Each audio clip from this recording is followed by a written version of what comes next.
Spring's right around the corner, and getting out on the trail, unfortunately, sometimes means getting hurt and patching yourself or somebody else up. So we're gonna go through a list of the first aid kit types that I like to carry, and I'm gonna give you some tips on how to build your own. So, starting from kind of least complicated, least expensive, going all the way to most complicated and most expensive, the first we'll take a look at are just kind of these general, fairly inexpensive, store-bought, complete mini first aid kits. They have a lot of utility, but they do have some limitations too, and I'll kind of go over both of those. One of the advantages, you can buy one of these and it kind of generally has everything you need. I always recommend, of course, that you go through these at home before you take it out on the trail. It's never wise to take these out on the trail with a price tag still on them. You want to have gone through them and make sure that it has what you need and supplement it with things that maybe it didn't include that you anticipate you'll want. So kind of just going through this, I guess now is as good a time as any to talk about bag and zipper quality. Obviously, as you go up or down the spectrum in cost, you also go up and down the spectrum in quality of bags. The more expensive the kit, I've typically found the higher quality of the bag that it comes in. Double stitching, heavy duty zippers, things like that. Again, it all depends on what you need for that particular adventure. Don't go for expensive just for expensive. You know, there's specific features that are useful in each size first aid kit. So we have some seal for mouth-to-mouth airway support. We have a single-use saline rinse solution for eyes, cuts, things like that. Single use is kind of the name of the game with these. So if you use something, replace it. Or if you have multiple people in your group or are gone for an extended period of time, consider a more involved first aid option. We have a small pair of shears, a roll of gauze, sterile gauze, safety pins. Those have 1,001 uses everywhere. To go with the safety pins, a triangular bandage you can use for a sling, for a tourniquet, you know, multiple uses. A thatch of antiseptic towelettes and alcohol wipes for cleaning wounds before you dress them. Small mylar blanket if hypothermia is an issue with somebody or you need an emergency sleeping option. This is not exactly comfortable, but it will sustain life. Each one of these typically has a small first aid booklet, and this one's kind of handy. It has just a quick reference chart, color-coded depending on the severity of the injury, and it goes through basic treatment options. As a Scoutmaster for Scouting BSA, for Scouts BSA, I tend to gravitate towards some of their first training, and with any of these, I like the check, call, care method. Check the surroundings, check the overall scene, make sure that everybody is safe and still safe. Call if you can for medical help if it's necessary, and then apply first aid treatment. So the check and call are the critical ones in that equation. You don't want to turn one casualty into two, and if medical help is needed, you want to get it on the way as soon as possible. Continuing on, we have an assortment just of multiple size band-aids. One thing that I typically don't like in these sort of less expensive kits is the quality of the band-aids that are in them. I tend to go for the fabric band-aids. They're just a little more robust, better for what we do, getting them dirty, wet, and all that sort of thing on the trail. But these will do fine in a pinch. However, like I said, supplement with something that works for you. It does come with one pair of vinyl gloves, which is obviously necessary to prevent contamination of a wound or something like that, and then just more various sizes of sterile packaged gauze. We have a few more items in here. We have moleskin. This is a critical, This is a critical piece if you plan on hiking or walking a lot. If you get a blister, obviously you want to try to prevent them if at all possible, but if one happens, moleskin is the key. You just cut a small circle slightly larger than the diameter of the blister that you have, cover it, and continue on. Q-tips, another useful item with multiple uses. Used for cleaning wounds. You can put iodine or alcohol on the pad and be able to clean lightly around sensitive areas, things like that. Also helpful in clearing out covered orifices. You get dirt in your nose, anything like that, ears, eyes, you can kind of use it to lightly clean around those sensitive areas as well. Just a lot of good uses, something you should really always have in each first aid kit. We also have a fairly thin gauge rubber tourniquet to use. These look like they might break a little easy. I probably will consider upgrading it if I continue to use this kit or if I start using this kit, but it is there. A small roll of athletic tape used for applying or fixing gauze pads, things like that. Last item in this first aid kit, just a simple pair of tweezers. Blisters are ubiquitous, as are any of the other annoyances that tweezers can help you out of. I wish this weren't true, but in one camp out when my daughter was very, very young, I used one of these to remove the piece she had jammed up her nose. So really, again, 1,001 uses for these things. For the smaller orange kit that I have here, this is just a light version of this. Think mostly just very superficial injuries. We have antibiotic ointment, burn cream, band-aids, just some very very basic supplies. So again, when you trade off size and weight, you also trade off capability to a degree. So, you know, for something like this, great for day hikes, something to put in a hip pack or a day pack. Just make sure you put some moleskin and a few other things that are unique to being far outdoors rather than just running around in a park or something like that. This, I'm not going to go too deep into detail. I've done a video on my 72-hour kit, just the kit I always carry with me. I'll put a link in it down below. Some of the features that I carry in this that I outlined in that video, band-aids, paracord, you know, a few other things, along with a good all-purpose bandage. This one's made by Rhino Rescue. I'll open it up here in just a second, but with something like this that you can use to cover a wound, for pressure, for as a tourniquet, all sorts of uses, and the basic supplies you have in this, in an emergency, you can use this to make supplies that you may not have accessible readily if you're treating somebody else. For example, paracord in here combined with a few tree branches makes a great splint. You can fashion a stretcher, you can do all sorts of things that I'll make individual videos on later, but for now, this is probably the least expensive kit because you're putting it together, but it's the kit that requires the most knowledge to use. So again, things are a trade-off. As you're learning more about first aid and first aid applicable in wilderness situations, you know, you may start with something that's a little more complex, but pre-put together by a company as opposed to relying strictly on the environment around you. But both skills are necessary and fun to learn, in my opinion. So opening up this bandage, I really like it a lot. It comes in two different sizes. There's this smaller, more compact one, and there's a larger one. I've found that the smaller one kind of takes care of 80% of what I'd need it for. But if you're using a hatchet, if you're, you know, doing a lot of cooking with knives around an open fire on unstable surfaces, things like that, having a good go-to bandage is a really good idea. One word of caution: there are a lot of companies out there that are selling these miracle clotting sponges and Celox and stuff like that.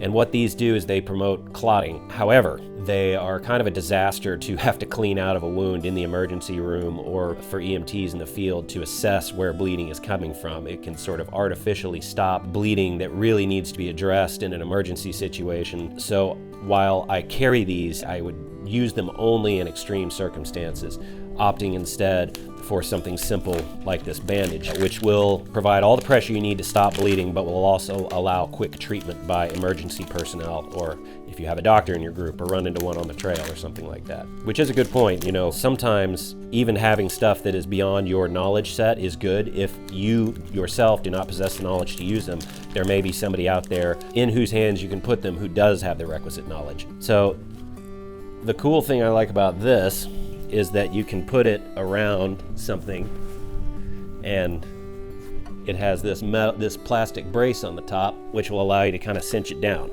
So you can use it as a tourniquet, or you can double, triple, quadruple wrap it to stop bleeding. It has a sterile pad on the inside of the badge. It's fabric, so it's strong. It'll last a long time. You can use it for other things if you need to. You can use it to wrap sprains. You can use it on a lot of different things. So unfortunately, the way it's packaged and because it's sterile, especially if you put it on a dog to demonstrate, once it's open, it can no longer be used as a sterile dressing. But, you know, hang on to it because you can use it as a rag when you are in a recovery situation or, you know, all kinds of things.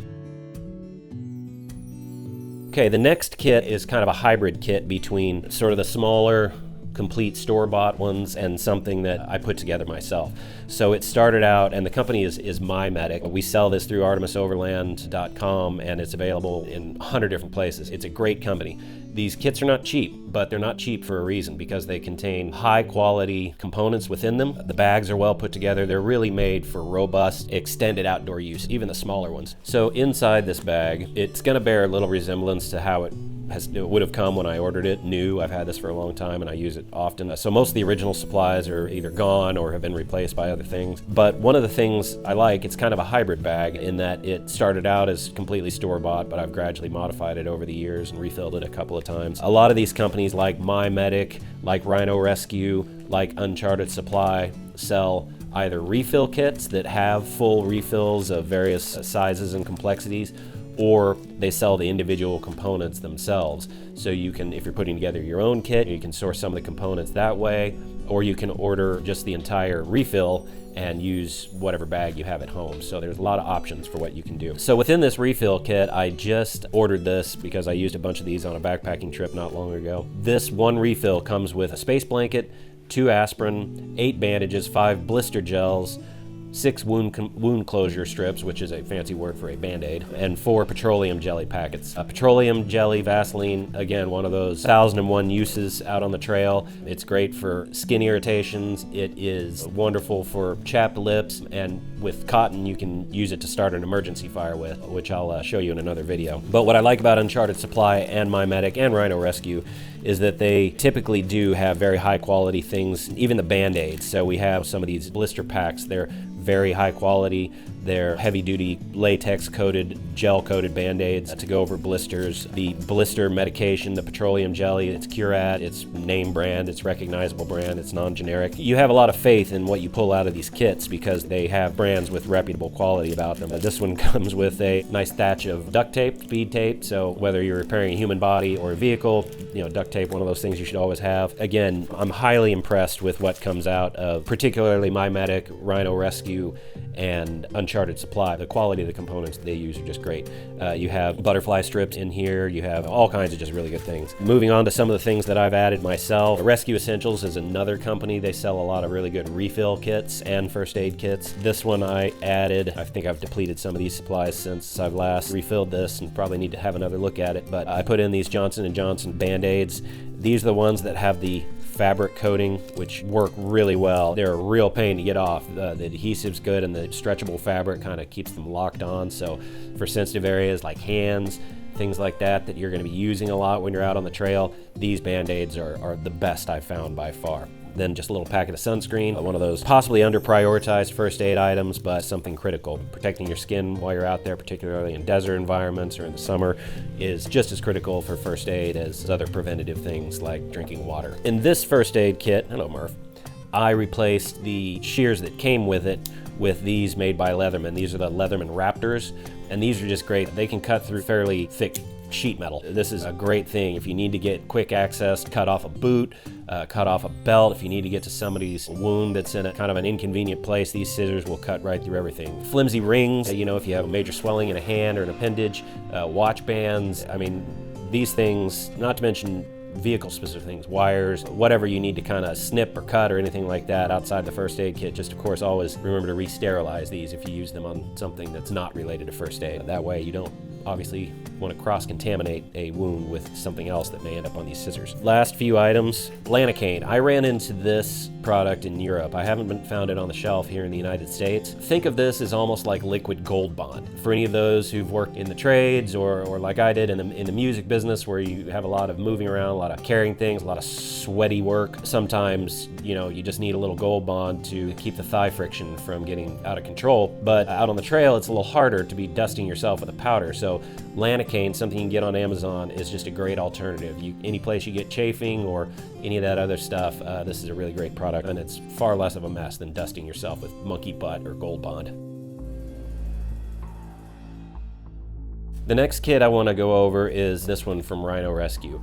Now, they make a wide variety. Like all of these companies, they make a wide variety of sizes of first aid kits, all the way down from small and basic to very large and very complex. This is sort of their kind of pocket brand, or I guess medium sized, a little larger than pocket brand. It has kind of a more tactical feel. As you can see, it comes with camouflage, and a lot of the components in it are kind of centered around stopping blood and stabilizing injuries, which in my mind is very compatible with the type of injuries that you'd see in overlanding. So again, think a lot about stabilization, about bracing, splinting, stopping blood, the possibility when we're in these recovery pitches, when we're handling all of this heavy equipment on unstable ground, fractures, compound fractures associated with bleeding or arterial bleeding, we want to be able to stop those. We want to be able to stabilize those things, be able to get the person in a position where we can either get them to a safe spot, stable to wait for emergency medical services or search and rescue, or if the injury is small enough to be able to move them with your vehicle to a place where they can get better care. So again, the type of kit you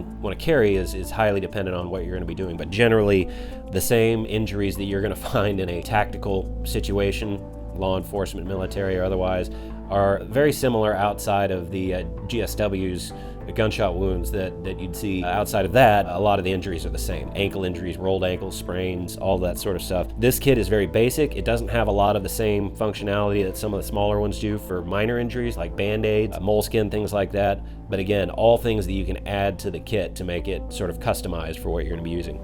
So in this, we have another variant of the Rhino Rescue bandage that I opened up earlier in this video. Combat tape. It has a very tactical sounding name, but it's just duct tape or speed tape. I love a lot of these kits are coming out with this now. Again, 1001 uses. Crepe bandage. This is just something to use for stabilizing a sprain. It can go over a gauze pad if you have some heavier bleeding that you need to contain, things like that. This is something I recommend we all carry. If not as part of a first aid kit, then something you keep handy in the door pocket of your vehicle or something like that. If you're a boater, if you're out on the lakes a lot, this is a tourniquet that can save somebody's life if they've had a prop injury, a prop strike or something like that in the water and they have some heavy bleeding, deep cuts, things like that. And essentially what it does, it came from the combat world because it was a quick and very secure way to be able to stop deep bleeding with a tourniquet. And it has this little cuff here to lock it into place. So then all one has to do when the person gets to emergency services is just release it and pull it off. And it's just really simple, really easy to use. They are a little pricey. You can find them sold individually. They generally are between $15 and $20. But again, 1001 uses and something I think every Overlander should carry. Rhino Rescue, again, is one of those companies that sells a lot of refill kits, and most of those are kind of included as parts of their various sized kits. So we have something to open up a nasal airway if you've got somebody that have problems breathing through their mouth, an injury, or any other kind of traumatic issue that's making breathing difficult. You can insert these into the patient's nose and be able to open up an airway that way. But again, you really need to be well versed in how to use these. The last thing you want to do is make a bad situation worse by trying to do the right thing. The Good Samaritan ideal is noble, but it has to be done the right way. And in a lot of cases, getting appropriate help or seeking somebody who knows how to use these is far better than trying to use them yourself. Latex gloves, again, most of these kits only come with a single pair. I would add a few pairs to that. I haven't done that to this kit yet, but I plan on it. Like their larger bandages, this is just another compress that's been vacuum sealed, so it's a lot smaller than it actually is once it's out of the package. An emergency blanket, again, ubiquitous items in a lot of these outdoor first aid kits and very handy to have. Remember, we're going to focus on training, of course, so we're going to know things like that hypothermia is most likely to happen in spring and fall necessarily when it's wetter and more humid, but still cool. You can get hypothermia when it's in the 40-degree range, 40 degrees Fahrenheit. So knowledge goes well with these. It's a light, simple thing to have. Helps with shock, helps with hypothermia, sleeping in emergencies, all kinds of things. This is one of those items that's probably a bit superfluous, although in this day and age, perhaps not. Again, you need to go with what you feel is most important for your kit. But this is a chest seal. For a puncture wound or a gunshot wound to the chest, this can seal up the chest and allow the lung to continue to inflate and allow the person to have a more controlled breathing until you can get help or get them to an emergency room. The likelihood of having to use something like this is small. Definitely wouldn't carry more than one of them, but I also think that having as many options to treat a variety of injuries is wise. Even a vented chest seal doesn't necessarily have to only be used for that. As you can see, this is kind of a new kit. I haven't really taken it out too much on the trail yet. I would call their shears sort of a mid-range, mid-quality shear. They're good, they're very light, which is nice, and they do have good cutting strength. I've used a pair of their shears with a different first aid kit that I put together myself, and they work well, but they are definitely not as stout as the Leatherman Raptor. Again, highly recommend that as your go-to for emergency shears. And then we have just a few single serving pouches of Vaseline and some burn gels and things like that that are just good to have. Again, I haven't used this kit much yet, so there's a lot of items that I need to add. My moleskin, my Band-Aid brand Band-Aids, things like that. Because again, this is a quote-unquote tactical first aid kit. So it doesn't have necessarily a lot of the more day-to-day useful things, more of the highly infrequent but very serious type emergent cases. So all you would need to do with a kit like this is simply bring in some of those more day-to-day useful first aid items and you'll have a fairly complete kit that you can take with you.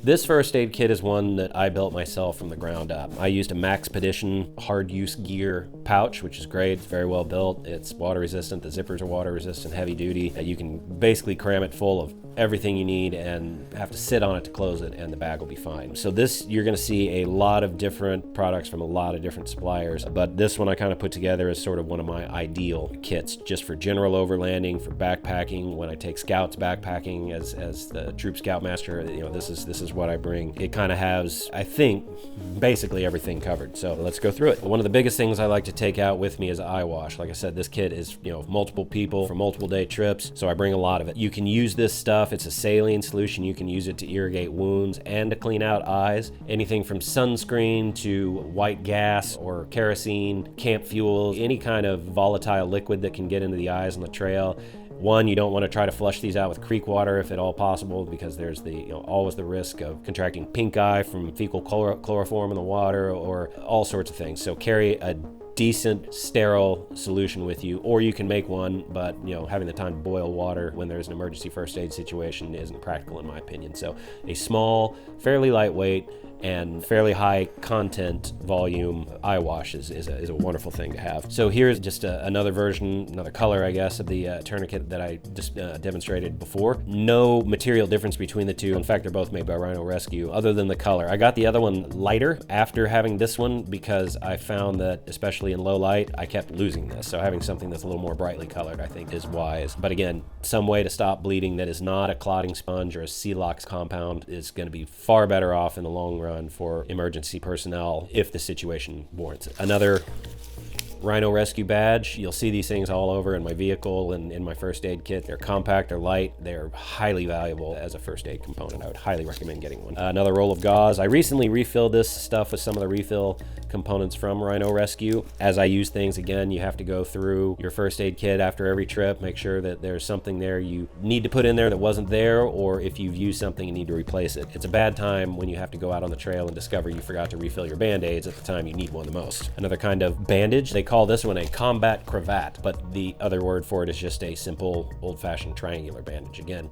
use it for a sling, use it for compression to stop bleeding, all sorts of uses. Elsewhere in that pocket, I have just a random assortment of different sized gauze pads depending on the size and depth of the wound you're trying to treat. You may need something with a little more absorbent power, or something a little smaller or bigger. I did put these absorbable monofilament sutures in here. I do have certifications and experience in past careers of being able to apply sutures if necessary. Again, butterfly strips, things like that are better, particularly if you don't have any experience doing this, but in a pinch, I know I could at least sew somebody up, probably not in a cosmetically appealing way, but certainly one that might save their life. And then this compressed gauze, the granddaddy of all avulsions, somebody that's just bleeding profusely and needs pure stopping power. When this unfolds, it's about the size of a bath towel, and it's super absorbent. So, head wounds, particularly if somebody's been drinking or something like that, tend to bleed profusely.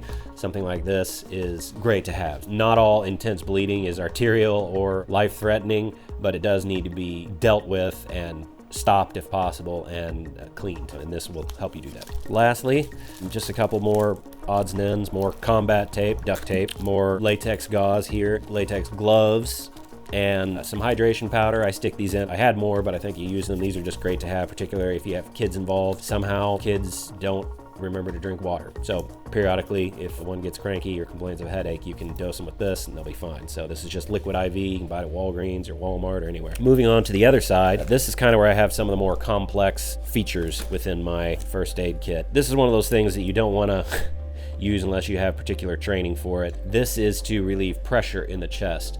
If you have a lung injury that is not open through the skin, or some other kind of anomaly that's allowing air or blood to fill the chest cavity, this can open up a relief to relieve that pressure. But again, don't use it unless you have to, or you can put it in the hands of a qualified, trained person who can use it safely. Just a little Sharpie. This came, I think, with my order, and it's just kind of nice to have. These Rhino Rescue things are great. They're a little overkill. In a mass casualty event, you'd use something like this for triage. You'd write treatment given to a triaged patient on their forehead and send them on their way. But if you need to leave a note for somebody, if you did give somebody some sensitive medication and they are going to EMS, it is helpful to write down somewhere on their body what they've been given. Not critical to have, but kind of a nice to have item. I also filled this side of the compartment with just a handful of different types of shears, hemostats, and tweezers. This was the Rhino Rescue brand shears. Again, really like. They're just a little light for my taste, and I'll probably upgrade them at some point. Hemostats, just you can pull fishing hooks out, you can help with suturing, all sorts of things. And then just a smaller pair of shears for a little more nuanced work if you need to cut gauze around a wound that's already been applied, or debride skin or something like that. And these are just good, fairly cheap surgical steel instruments. They can be cleaned, they can be boiled to sanitize them. Worth having in your first aid kit.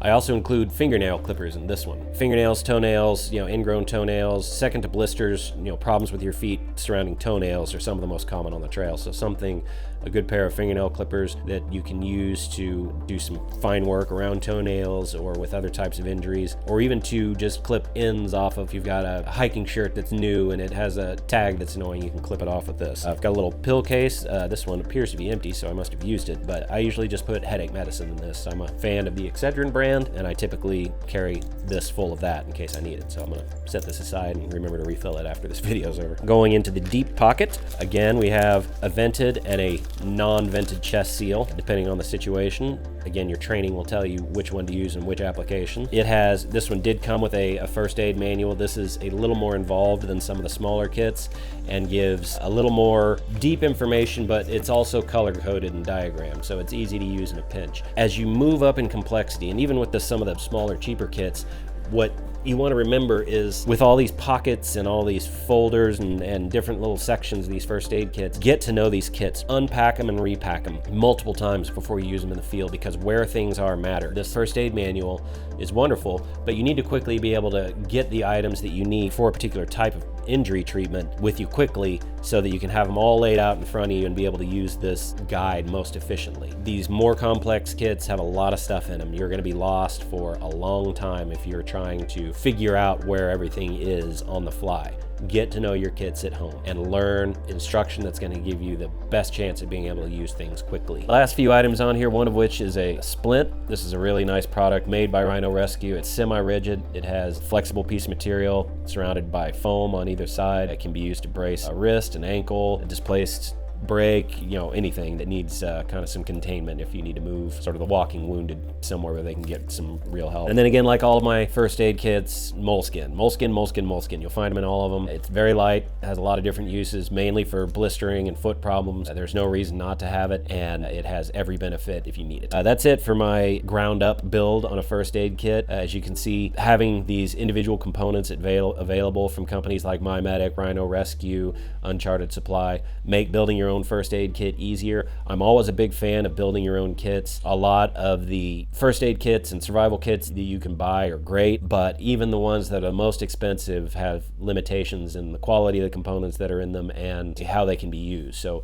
make each kit your own, even the ones you buy off the shelf, and at the bare minimum, get to know them well before you try to use them on the trail. The last kit I want to go over is kind of the granddaddy, the MyMedic. This isn't even their most comprehensive kit, and you can probably, if given to the right person, conduct open heart surgery in the field with this. This is way overkill, but it has everything you need. Starting with the bag, one thing I like about this, we did a video on MOLLE panels, and MyMedic has made it really useful for you to attach their kits to a panel with this Velcro backing. You just attach this to your MOLLE panel, and the kit itself can just be quickly torn off. So a lot of times I'll mount this to my inner MOLLE panel right next to the back door, so all I have to do is open the door, grab the handle of this, and off I go if there's an emergency situation. In terms of the contents of the kit itself, buckle up, kids, because there's a lot in this. Like any other kit, as I've said countless times throughout this video, I've added things that I think are going to work well for my situation. The last time I used this was during a winter camping trip with my family, so I have a lot of hot hands in there. Something great to have either for just general comfort for children or to help in hypothermic situations. I've added a little pin light, this one by Streamlight. These are great to use. I generally carry one in my pocket. Apparently this one needs new batteries, but they're very bright. The battery lasts a long time. They're LED lights, so a lot of brightness without a lot of power. Oh, good God. Yeah, this one's long due for batteries, so make sure and check your batteries. You're gonna find a lot of different types of bandages and gauze Your training is going to tell you what's right for which situation. I'm kind of going to blow through that in this kit because I've gone over it in the others. And again, we're just looking for different types of bandages for different size and different complexities of injuries. Training is the important key to know which resource to deploy for which type of injury. We have our Mylar survival blanket. Again, with MyMedic, we're talking about really good quality name brands that you recognize in this kit. This one comes with a thermometer for body temperature, either orally or the other way. A pupil gauge. This is very useful. Asymmetric pupil dilation is something very common in head injuries, concussions, things like that. And in the dark, this is something that you can use to gauge what the pupil should look like with a chart on the side that will show you what size your pupil is in any given condition, along with instructions for both. Oh, and it also has some sterile sheathing for the thermometer, especially if you have to use it the non-oral way. That's sticking it up your arse if you didn't catch that. Okay, moving on. Adventure Medical Kits makes a great little kit that comes with just basic medications that you need. This one has electrolyte tabs, anti-diarrheal pills, antihistamines for allergies, ibuprofen, acetaminophen, and an antacid. So getting 2 or 3 of these to carry around, they're cheap, they're light, and you can have all sorts of medications for any number of issues that pop up, from emergencies to inconveniences. Shears, they're in each one of my kits. Again, 1,001 uses. Multiple single-use sterile saline solution washes, either for eyes or for wounds. More gauze, lots more gauze. Multiple pairs of vinyl or latex gloves.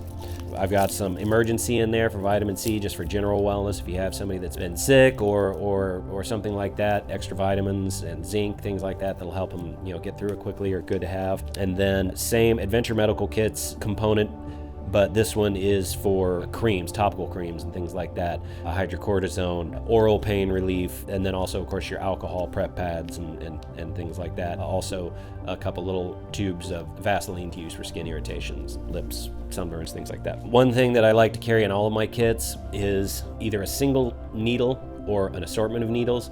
Can be used in any sorts of situations, from splinter removal to suturing if you had to. Anything you need to poke a hole in, pop a blister, while you're not technically supposed to pop blisters unless necessary, but a lot of uses for something that's you can sterilize it easily with fire or boiling water, and you can use it for any number of things in a first aid kit. So very thing to have and to keep. There's a packet you can buy on Amazon. They're called Sailmakers needles. They come in about a variety of 10 different size needles, from very small to very large, and I found those are good. If you need to repair canvas or tent or the human body or anything, that variety of needles is good to have around. Tweezers, don't go anywhere without them.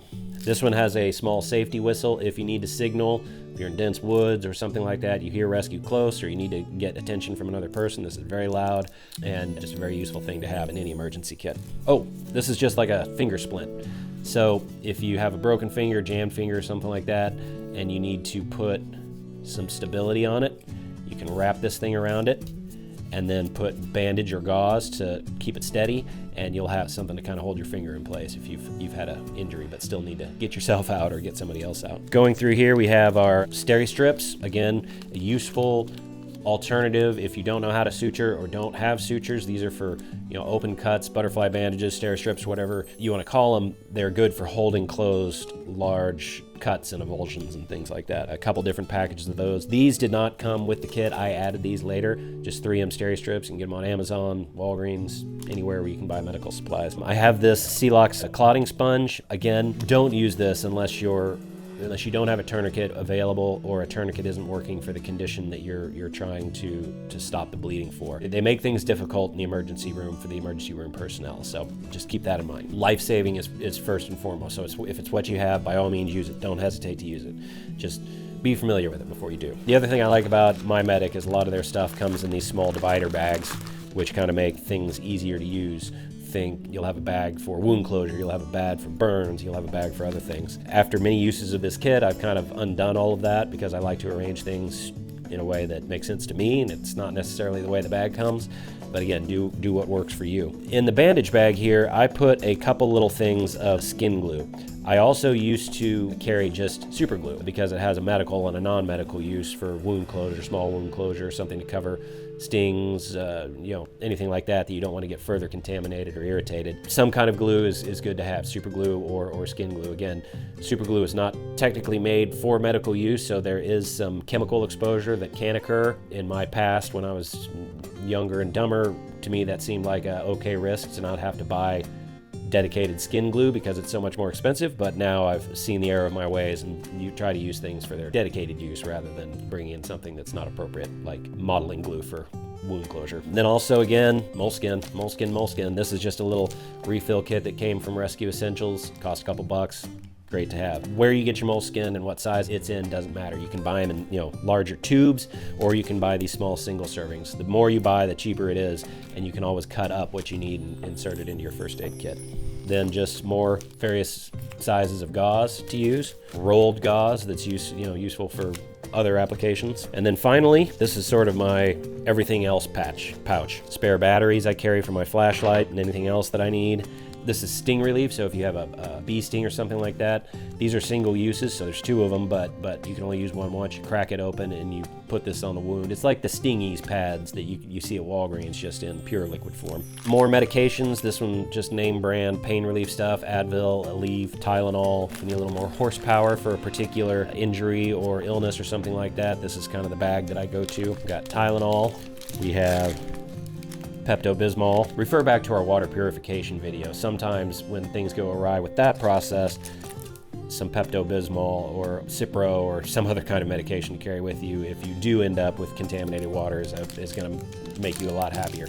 Benadryl for allergies, bee stings, something like that. Does make you sleepy, but it's great for reducing swelling. And then just a lot of Advil, particularly for hiking, soreness, hiking injuries, things like that. Very important to be able to treat. More emergency. Never carry enough vitamins. CPR shield for mouth-to-mouth breathing. When I was a police officer, I once had to do CPR on a gentleman who didn't end up surviving, but it turned out that he had also had tuberculosis, so I had to go through the protocol testing for tuberculosis for several months after that. Not a very pleasant thing. Try to avoid giving mouth-to-mouth rescue breaths without one of these. We don't like to have cross-contamination. We don't want to make a sick person sick with our germs and vice versa, just like we don't want to cross-contaminate dirty water with clean water, other things like that. Keep things like that separate and practice them before we go out on the trail so that we don't make a mistake out of efficiency that ends up costing us later. And again, this is just a different version of the butterfly strips. I've actually apparently used this one, so I need to replace that with a new one. And then here is just a couple extra alcohol wipes and sanitizing wipes. Got a big triangular bandage here, again, tourniquet, sling, whatever, multiple uses, with the safety pins included. And I think that's about it for that one. The bottom line with these kits is take something. If it's not the full-blown high-dollar MyMedic and you don't want to build something yourself, or if you're just getting started, at bare minimum, go to Academy, go to Walgreens or Walmart and pick yourself up something like this. Add a couple of things to it that you might need, but this is a good starting place. Beyond that, I would highly recommend one of these. If you want something that's just purely from scratch that you can buy, that's ready to go and has most of what you need, I'd go with MyMedic or the Rhino Rescue. They're mid-size kits and small-size kits. Both companies would highly recommend. Of course, you always have the option of putting one together yourself. Highly recommend that. All the way up to the granddaddy if you want to spend hundreds and hundreds of dollars on something like this. But to just get started, start with the basics. Band-Aids, something to treat burns, something to clean wounds, wound wash, eye wash, something like that. Some gauze, something to stabilize fractures or breaks, like a splint or a heavy piece of cloth or one of the Rhino Rescue bandages. Just the bare minimum of supplies. We'll put a list of what those are down below, and please comment with anything you think that should be added to that list. Thanks for watching.